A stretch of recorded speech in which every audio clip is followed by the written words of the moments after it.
America में सदर का इंतखाब जिस हातमी राय के जरिए मुकम्मल होता है उसे इलेक्टोरल कॉलेज कहा जाता है और इसके जरिए अमरीकी सदर का इंतखाब करते हैं।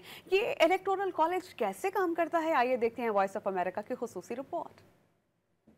आपको शायद ये सुनकर थोड़ा अजीब लगे कि अमेरिकन प्रेसिडेंट का इंतखाब अवाम बराह रास्त नहीं करते, यानी जब लोग वोट देने जाते हैं तो वो डायरेक्टली सदर के लिए वोट नहीं डालते, तो फिर वो किसे वोट देते हैं।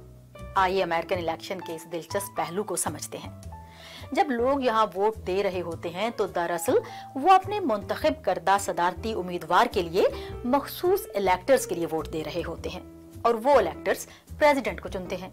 मतलब जनरल वोटर्स एक इलेक्टोरल कॉलेज तश्कील देते हैं। इसको थोड़ा और समझते हैं। अमेरिका की हर स्टेट को आबादी के लिहाज से इलेक्टोरल कॉलेज वोट अलॉट किए जाते हैं।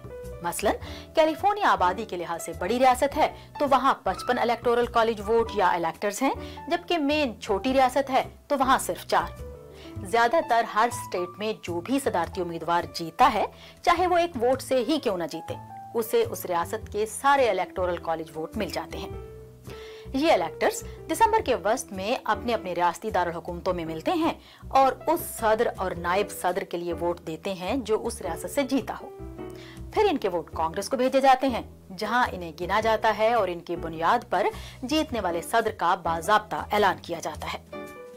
अमेरिका में इलेक्टोरल कॉलेज की कुल तादाद 538 होती है और सदर बनने के लिए उम्मीदवार के लिए जरूरी है कि वो अक्सरियत या 270 इलेक्टोरल कॉलेज वोट हासिल करें।